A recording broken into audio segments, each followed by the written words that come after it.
Hello students, welcome to class 8th and today we are discussing about the long question answers, detailed answers of chapter 1 and 2. So many students are asking for the answers for chapter 1st and 2nd long answers. So today we are discussing about this. How did the British East India Company establish in India and thus colonize it? British East India company ने किस तरीके से establish किया India में, यानी British East India company जो है वो इंडिया में कैसे एस्टैब्लिश हुई और कैसे उसका कॉलोनाइजेशन हुआ। तो इसका आंसर आपको मिलेगा सेकंड चैप्टर में हमने पढ़ा है इसको। तो देखिए सेकंड चैप्टर में इसका आंसर जो है वो आप इस तरीके यहाँ से करेंगे। Arrival of east India company, कि ईस्ट इंडिया कंपनी जो है उसका अराइवल कैसे हुआ।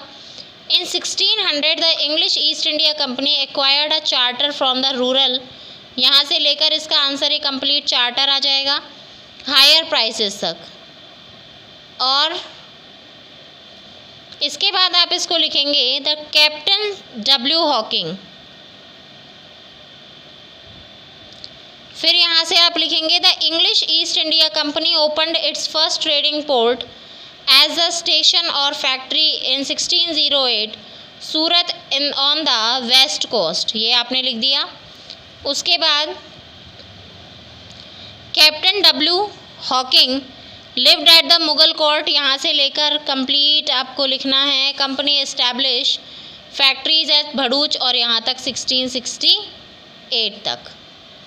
ये फ्रेंच का आप लिखना चाहें तो लिख दीजिए, अदरवाइज़ यहाँ पर इंडियन ओशियन तक आप कंप्लीट कर सकते हैं। तो ये आपका हो गया आंसर फर्स्ट का लॉन्ग। ये ध्यान रखिएगा ये लॉन्ग का फर्स्ट है, कौन से चैप्टर के, फर्स्ट चैप्टर के लॉन्ग का फर्स्ट आंसर है ये। The British East India company ने कैसे एस्टैब्लिश किया और फिर उसे कॉलोनाइज किया। तो ये हो गया हमारा एस्टैब्लिशिंग में हमने स्टार्टिंग का डेटा दे दिया इसमें। अब नेक्स्ट हमारा टॉपिक है, क्वेश्चन है how did the British change their position from being merely traders to masters of Indian सब कॉन्टिनेंट।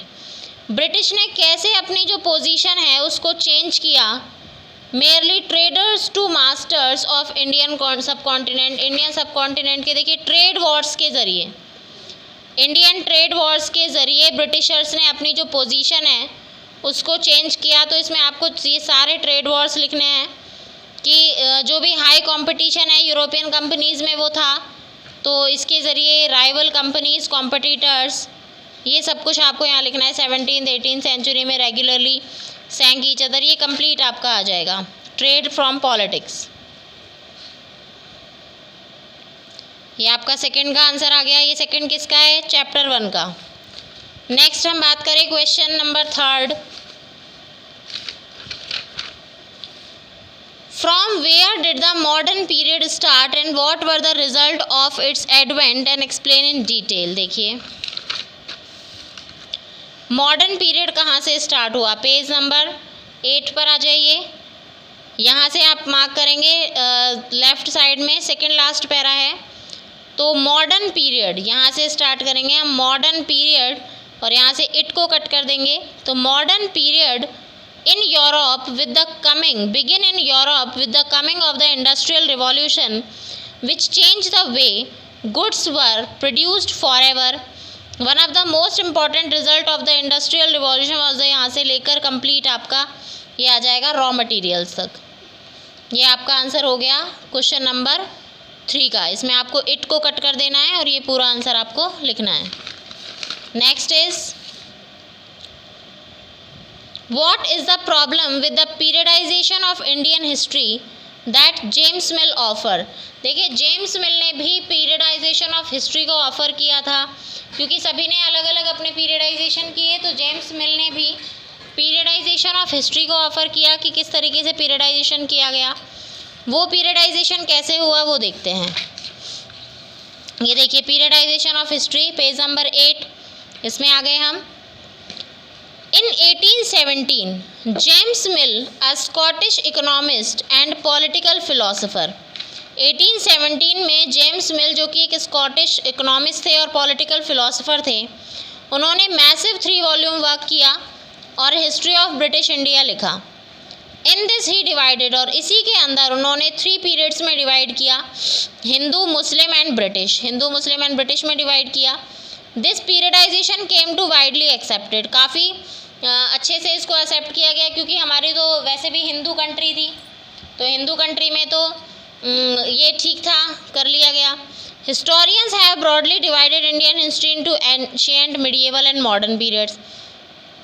वैसे तो जो हिंदुइज्म था ये रिलीजन था मोस्ट ऑफ द इंडियंस का, लेकिन मुस्लिम पीरियड जो है वो किसी एक दिन स्टार्ट नहीं हुआ था। Muslim had been living in India from much earlier than beginning of the Islamic rule. Muslims जो है यहाँ पर जब इस्लामिक रूल स्टार्ट हुआ उससे भी काफ़ी पहले से यहाँ पर रह रहे थे, बहुत सारी टेरिटरीज़ में रूल कर रहे थे हिंदू किंग्स के में। British projected the so called Hindu and Muslim period as the dark ages, तो ब्रिटिश ने हिंदू और मुस्लिम पीरियड को एज डार्क एजेस उन्होंने प्रोक्लेम कर दिया। They thought that the British rule would take India towards enlightenment, this was also a wrong notion, तो ये एक रॉन्ग नोशन प्रूफ हो गया इस तरीके से। तो ये प्रॉब्लम आई वहाँ पर, जेम्स मिल का जो पीरियडाइजेशन जो हुआ था उसमें। ये हो गई हमारा 4th answer. Next question is, next and last question is, discuss about the surveys conducted by the British. Survey जो किए ब्रिटिशर्स ने उनके बारे में कुछ डिस्कशन किए गए, वो डिस्कशंस क्या थे देखते हैं। ये देखिए सर्वे किए गए, जो ब्रिटिशर्स ने जो सर्वे किए, पेज नंबर 9 पर। The British believed that a country should be known in a better way to rule it in a better way. Detailed survey were conducted, तो डिटेल्ड सर्वे किए गए मैप को बनाने के लिए। Revenue surveys were conducted in villages, और revenue surveys किए गए विलेजेस में। Surveys were also conducted about the flora and fauna, flora and fauna के बारे में भी किए गए। सेंसस यानी हमारी पॉपुलेशन के बारे में भी किए गए। रिलीजियस कंपोजिशन के बारे में भी किए गए। तो ये सारे के सारे सर्वेज किए गए। और क्या पूछा है इसमें, जो सर्वेज किए गए, तो बस यही 3 सर्वेज किए गए। तो इसमें आप नेम भी लिख सकते हैं, रेवेन्यू सर्वेज, सेंसस सर्वे और रिलीजियस सर्वे, आप नेम लिख कर सकते हैं कि इनमें क्या क्या सर्वेज किए गए थे। तो ये हो गया हमारा आंसर, 5th आंसर। तो this was the answers of chapter number first chapter के डिटेल्ड आंसर कंप्लीट हो चुके हैं। नेक्स्ट हमारे जो डिटेल्ड आंसर हैं चैप्टर नंबर 2 के, वो हम डिस्कस करते हैं अब। Discuss the establishment of first factory of English East India company and it's trading ports. अब देखिए ये जो आंसर है फर्स्ट में जो आपने आंसर किया था उसी के जैसा आंसर इसका आएगा। फर्स्ट चैप्टर का जो आपने आंसर किया था, काफ़ी बच्चों को ये वाला समझ में नहीं आया था, शायद वो वीडियो जो था वो थोड़ा ब्लर हो रहा था। तो इसमें एक बार देख लेते हैं वापस से इसके आंसर्स को। बैटल ऑफ प्लासी आएगा फर्स्ट क्वेश्चन में। देन आएगा डैश वाज मेड टू पे 50 लाख रुपीज़, किसने दिए थे, शाह आलम सेकंड ने। और 4th में 1799 को सेरिंगपट्टनम को बचाते हुए टीपू सुल्तान की डेथ हो गई थी। Dash was made the capital और seat of the power of the British India until 1912 when Delhi, जब डिक्लेयर किया गया था दिल्ली को, तो उस समय तक क्या थी कैपिटल हमारी, कैलकाटा थी। Dash created a permanent police force in India, Lord Cornwallis. Dash meant equality before law as it professed the idea for one law for all, ये था रूल ऑफ लॉ। यहाँ पर हम देखें the Portuguese retained their trading centre, Portuguese ने अपने trading centres को retained किया 1961 तक। 1650 में फर्स्ट फैक्ट्री इस्टेब्लिश हुई सूरत में। पपेट कौन था, ब्रिटिश का, ब्रिटिश हैंड्स का जो पपेट था किसको बनाया गया था, मीर जाफ़र को, यानी मीर जाफ़र को एक कठपुतली की तरह यूज़ किया गया। The dash and EEIC for 3 Wars, किस किसने, और EEIC means English East India company के साथ किसने 3 वॉर्स लड़े थे, मराठाज ने। Dash applied the doctrine of lapse, doctrine of lapse को किसने अप्लाई किया, लॉर्ड डलहौजी ने। ठीक है, अब इसके शॉर्ट आंसर्स भी देख लीजिए एक बार।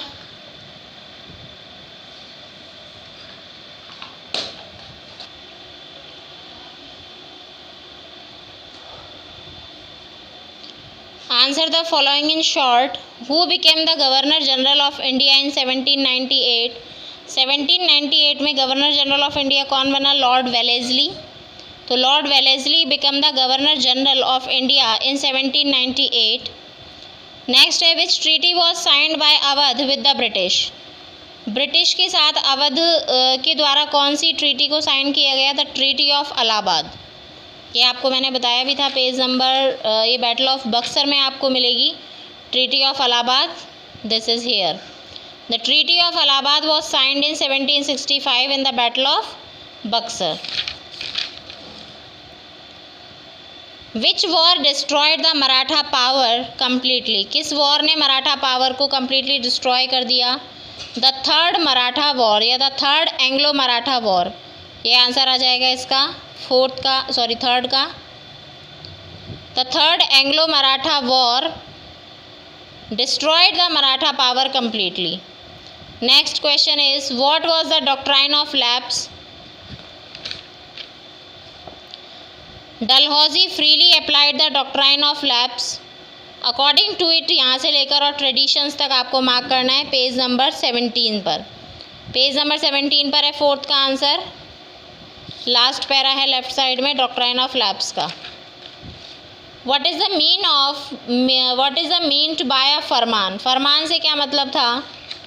What is the meaning of farman? Page number 14 पे आ जाइए. The farman issued by Aurangzeb meant the right to trade duty free for the company only. Company के लिए ड्यूटी फ्री ट्रेड के लिए फरमान अप्लाई किया गया था. But company official carried private trade and refused to pay duty. यहाँ तक आ जाएगा. तो फरमान से टू पे ड्यूटी तक आपका ये आंसर आएगा. अब ये लॉन्ग क्वेश्चंस देख लेते हैं. Discuss the establishment of first factory of the English East India company and it's trading port. तो इसका एस्टेब्लिशमेंट फर्स्ट जो आंसर हमने किया इंग्लिश ईस्ट इंडिया कंपनी का अराइवल, यही आएगा इसका आंसर. फर्स्ट ऑफ ऑल तो कंप्लीट आएगा यही वाला. सेम आंसर होगा इसका यहाँ से आपका यहाँ तक. तो आप दोनों क्वेश्चन को एक साथ लिख दीजिएगा और करके. पहले आप जैसे ये वाला क्वेश्चन आप पहले लिखेंगे. How did British East India Company establish in India and thus colonise. और लगा के इस तरीके से आप और लगाएं और लगा के आपको ये क्वेश्चन लिखना है. Establishment of first factory of English East India company and it's trading ports. ये आपको इसमें लिखकर और सेम आंसर आपको यानी दोनों क्वेश्चन एक साथ लिखकर वन टाइम ही आपको आंसर्स लिखने हैं. ठीक है, ये हो गया. नेक्स्ट आपका question, what was the significance of the Carnatic Wars? Carnatic war यानी वही जो मैसूर वॉर्स हैं उनमें आ जाइए. ये देखिए इनका सिग्निफिकेंस क्या था, क्या इम्पोर्टेंस थी. तो इससे पहले आपको लॉन्ग क्वेश्चन है तो सबसे पहले आपको ये बताना होगा कि ये मैसूर वॉर्स जो थे ये क्या थे. तो first of all the territorial, थोड़ा लॉन्ग होगा इसका answer. Territorial expansion of Mysore under Hyder Ali alarm the company. Marathas ये कंप्लीट आएगा कि स्टार्ट हुए कंपनी ने 4 मैसूर वॉर्स को लड़ा. तो ये इसको आपको यहाँ पर लिखना है इसका डिटेल. फर्स्ट 3 मैसूर वॉर्स के बारे में यहाँ पर डिटेल दिया हुआ है कंप्लीट. और इसमें आपको ये 3 मैसूर वॉर्स जो हैं इनके बारे में आपको लिखना है कंप्लीट. हैदर अली से फर्स्ट वॉर जीत गया और टीपू सुल्तान तक कंप्लीट. ठीक है, ये आपका हो गया मैसूर वॉर्स का सिग्निफिकेंस. देखिए सिग्निफिकेंस का जो मीनिंग होता है वो होता है इम्पोर्टेंस क्या थी. इसकी इम्पोर्टेंस क्या थी, इसमें आपको इम्पोर्टेंस में ये पता लग जाएगा कि यहाँ से देखिए सब्सिडियरी अलाइंस इम्पोज कर दिया गया था. मैसूर को रूलिंग डायनेस्टी जो थी वॉर्डेयर्स की वो ख़त्म हो गई थी. तो ये सारी चीज़ें इसकी सिग्निफिकेंस में आ जाएंगी. और यहाँ से उनको असली पावर का भी पता चला था ब्रिटिशर्स को कि जो इंडियन जो भी रूलर्स हैं, जो प्रोविंसेस हैं, जो रियासतें हैं, उनको हराना इतना आसान और इतना इजी नहीं है. तो ये हो गया हमारा second answer.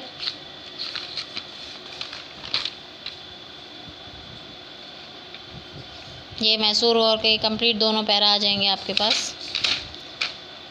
Next is who fought the battle of Plassey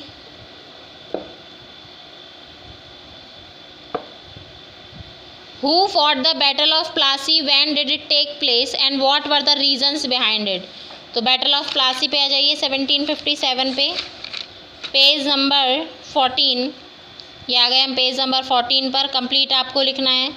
first answer है, फर्स्ट क्वेश्चन है इसका, who fought battle of Plassey. Battle of Plassey किसने लड़ा? तो सबसे पहले आप लिखेंगे कि Robert Clive and Nawab Siraj-ud-Daulah. ये अलग से लिख दीजिएगा, यहाँ पे गिवन भी होगा, देखिए।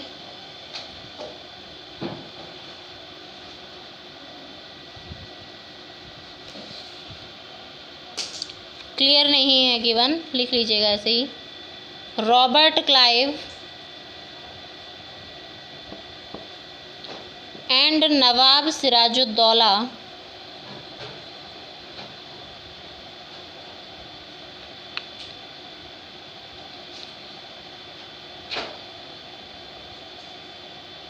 Robert Clive and Nawab Sirajuddaulah fought battle of Plassey. First of all first line आपकी ये होगी, Robert Clive and Nawab Sirajuddaulah fought battle of Plassey, when did it take place.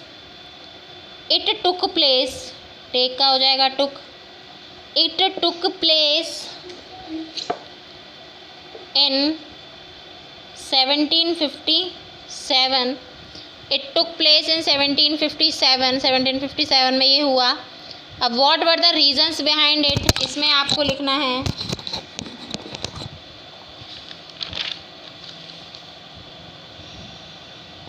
When Ali वर्दी खां, यहाँ से लेकर और आपको ये कंप्लीट लिखना है रीजंस क्या थे इसमें, क्योंकि पूरा ही आएगा जब इंडिया पर इसने कब्जा कर लिया। फर्स्ट वॉर था जहाँ से इनका स्टेप पड़ा, ये आपका आंसर हो गया third. Answer third is complete. Next is who fought battle of Buxar, when did it take place and what were the reason behind it. तो इसमें आपको बैटल ऑफ बक्सर कंप्लीट लिखना है। बैटल ऑफ बक्सर के बारे में आप कंप्लीट लिख देंगे, ठीक है। इसमें बैटल ऑफ बक्सर में कौन कौन आएगा? With the Mughal emperor Shah Alam second, Nawab of Awadh Sirajuddaulah and fought with the British forces in October 1764। ये लिख दीजिएगा आप, बैटल ऑफ बक्सर में कौन किसने लड़ा सबसे पहले, जैसे आपने इससे पहले वाले आंसर में लिखा है, प्रीवियस आंसर में ऊपर फर्स्ट ऑफ ऑल ये वाली लाइन, फिर कब लड़ा गया तो अक्टूबर 1764 में, फिर उसके बाद ये आपको कंप्लीट लिखना है। तो आप ये लिख दीजिएगा यहाँ तक,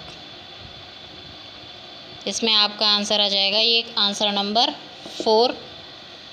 अब इसमें आपको शाह आलम, इसके रिज़ल्ट्स जो आप देखना चाहें तो रिज़ल्ट्स में आप ये लिख सकते हैं, ये कंप्लीट, ये आपका फोर्थ का आंसर हो गया। रिज़ल्ट्स को आप थोड़ा सा शॉर्ट कर सकते हैं, मुग़ल एम्परर ग्रांटेड, ये वाला आप थोड़ा सा क्या कर सकते हैं, शॉर्ट कर सकते हैं। बाकी आंसर जो होगा, मेन आंसर आपका ये वाला पैराग्राफ है, ठीक है। इसमें आप ये लिख सकते हैं डायरेक्टली कि ये शाह आलम जो है वो कंपनी के प्रोटेक्शन के अंडर में रहने लगा था और उसको इतना पे करना पड़ा इंडेमनिटी। फिर मीर जाफ़र की डेथ हो गई 1765 में, क्योंकि वो पपेट नवाब की तरह काम करने में क्या हो गया था, फेल हो गया था, ठीक है। अब नेक्स्ट जो हमारा आंसर है, next question is describe the British system of civil administration. Civil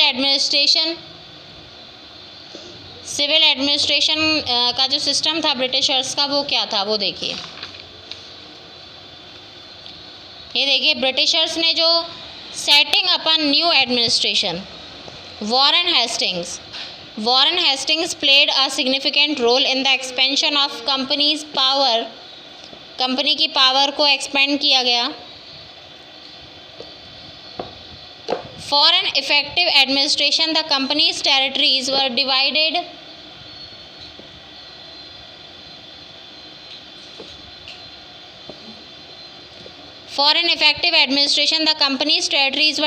into presidencies. Governor General was the supreme head and he was Warren Hastings, first Governor General. इसमें आपको ये लिखना है, ये पूरा इफेक्टिव एडमिनिस्ट्रेशन बनाने के लिए उन्होंने प्रेसिडेंसिया ये किया। पॉइंट्स बना के आप लिख दीजिएगा। फर्स्ट पॉइंट ये, सेकंड पॉइंट जस्टिस के लिए क्रिमिनल कोर्ट्स, और फिर मेन जॉब जो था वो कलेक्ट टैक्सेस, उसका ऑफिस, ये आपको कंप्लीट लिखना है। तो ये आपका आ जाएगा नया एडमिनिस्ट्रेशन, यहाँ से कंप्लीट। ये आपका हो गया आंसर नंबर 5। पॉइंट्स बना बना के आपको लिखना है, ऑलरेडी पॉइंट्स में दिया हुआ है। तो ये हो गए आपके दोनों आंसर्स। और अभी इन दिनों हमारा चल रहा है चैप्टर कौन सा, कॉलोनियल एग्रीगेरियन पॉलिसीज़। इसमें हम क्या कर चुके हैं, रैयतवाड़ी सिस्टम तक हम कंप्लीट कर चुके हैं। तो नेक्स्ट हमारा जो टॉपिक होगा वो क्या होगा, Mahalwari system. And tomorrow we will start with Mahalwari system. So अब कर लीजिएगा इन क्वेश्चंस को, लॉन्ग क्वेश्चंस को, और अगर कोई प्रॉब्लम आए तो पूछ लीजिएगा। बाकी ये जो सारे क्वेश्चंस हैं स्टार्टिंग वाले, ये सारे अपने नॉर्मल जो चीज़ें हैं कि कैसे कैसे उन्होंने हमारा स्टार्ट किया, किस तरीके से फ़ायदा उठाया, कैसे कैसे फैक्ट्रीज़ को यहाँ पर इस्टेब्लिश किया, ये सारी चीज़ें हमें लिखनी है इनमें। सो देख लीजिएगा इसको। और सैटरडे, टुडे इज़ थर्सडे, तो सैटरडे को आपको मुझे होमवर्क सेंड करना है, दोनों लॉन्ग क्वेश्चंस को आपको करके और मुझे सेंड कर दीजिएगा। So thank you, have a nice day.